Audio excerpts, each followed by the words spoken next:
Welcome to All Things Data Science, the one-stop channel to help anyone interested in learning or transitioning to data science, just like I did. So sit tight and happy learning or reviewing, to some of you, you know. So some good news, the awesomeness of data science is that it is applicable to any field. Hence, think of it this way, you already basically come in with an advantage of being a domain expert, domain savvy in the field of your expertise. And now what some people think is bad news, but I actually quite disagree with, is to put you at ease. Really, everyone, and I mean everyone, comes with a certain gap in data science. What does that mean and look like? So say you're a statistics theory guru. Maybe you lack programming experience. You could be a linear algebra and mathematics prodigy, but you lack sort of a business data analysis and visualization, acquired intuition and insight. On the other hand, maybe you have no STEM experience, but have a talent for transitioning real world problems into a measurable and meaningful story with achievable guidelines. And that's something not to be discounted. So let's embrace those gaps and delve headfirst into what we have here for you all. The first part I'd like to talk about is the computer science side of things, and that generally comes down to what we call algorithms and data structures. So they're algorithms. You can think of things like searching, doing some kind of sorting, and data structures, which here we'll use Python as an implementation, are things like your arrays, your dictionaries, linked list, basically tools to make you able to use the way your computer is set up in order to solve some problems. And there is a magical thing called dynamic programming, which seems intimidating at first, but can be very interesting and fun. And as a bonus, I might go through some step-by-step solutions for common coding challenges. Now, for the second one in the line, that's what I call pre-modeling stuff. So before you start getting into predictions and making up algorithms, etc., what are you doing with the data? So in the wrangling side of things, that'll be mostly Pandas Manipulations. Pandas is a Python package, very popular for sort of tabular type data, things where maybe you want to move around certain columns, do something very particular to only a set of rows and things like that. But also for the visualization side of things, other packages would be Matplotlib and Seaborn. And there, think of sort of an Excel where you can create your graphics, but you can add a bit more specifications to what exactly you want to see. Dash, I think, is another very cool tool, and that's a way of building web apps, like actually web apps, the stuff you hear with JavaScript, etc. But here you would do it from scratch and entirely only using Python, which is pretty cool.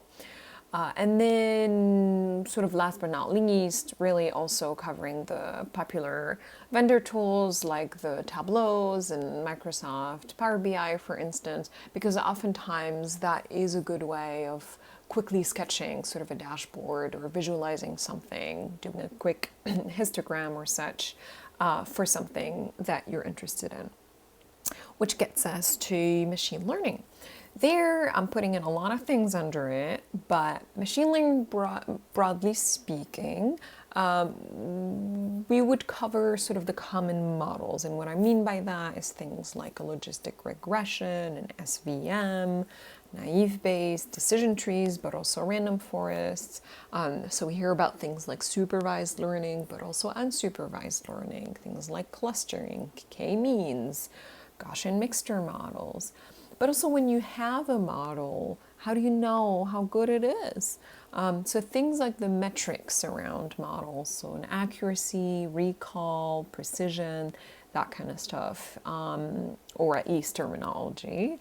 And then, are you overfitting or are you underfitting? Are you overdoing this to some extent where there's no need for? So there's also a concept of bias variance, trade-off, and other buzzwords like bagging, boosting, t-SNE, PCA, all very useful techniques. And as a bonus, a little bit of neural networks, sort of 101, and the basic structure, feed-forward network, gradient descent. What is that? What is the term ReLU? But also touch base on things like LSTMs, CNNs, which are commonly used for image prediction, and GANs, a very popular one, sort of those deceiving pictures that we're seeing out there. Another bonus one is reinforcement learning. We very often hear about it in the context of sort of robotics. So you've got some maze. How does a robot maybe manage to find good solutions and sort of learns from their mistakes on a repetitive basis? There are all their applications to it. It could be for trading, but plenty of sort of non-robotic specific aspects. What's an agent, and sort of the concept around reinforcement learning. And last but not least, something I still think could be categorized under machine learning would be natural language processing. So basically everything and anything text related. And there, I think something that's often underestimated, or at least not talked about as often, is the theoretical aspects of things. And that would be the stuff that normally linguists focus on, the grammatics, how did people go about way back reasoning about language, but also hands-on usages of NLP, so that'll be with packages like Spacey. And that gets us to the all things math side of thing. I'm adding a little S in there for the British audience out there. There are two categories. Statistics really kind of comes down to the various distributions that are out there, their names, their usages, maybe how they look, the concept of random variables if you haven't seen that, but also generally speaking sampling within the context of statistics. And then linear algebra. What's a vector, what's a matrix, simple operations like inverting them, multiplying them, taking a transpose, and any special names that you might hear, like an identity matrix. What is it useful for? This next category is kind of what I think is sort of useful for everything else that is covered above. For systems, things like what's a flash versus main memory, which one is volatile, which one is not, why does it matter, especially once you get in the space of big data, for instance. Cloud is big out there, very tied to storage, for instance, but also data processing. So maybe Spark 101, what is that all about? What's this concept of streaming data? An additional one, very useful, are handy dandy tools. So they're things like Jupyter and Anaconda, where you have sort of an interface where you get to write code, see immediately your outputs from it, and it kind of has this report that's easy to share with others.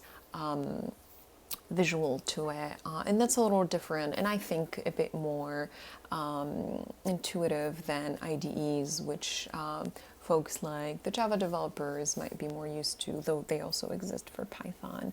I also think setting up an environment is really important. If that doesn't make sense, that will also be covered, because I think oftentimes that seems more complicated than it should be. And then GitHub and Git in general, so you can share the content that, the code that you're creating, but also if you're using projects out there, how do you interact with other programmers or data scientists? And now, tying it all together, sort of a concluding additional module is the various roles and jobs that fall under data science. So that'll be, say, the difference between a data analyst, what about a data scientist, and then there is machine learning engineer and data engineer and anything in between. So with that, please remember to subscribe and leave a comment.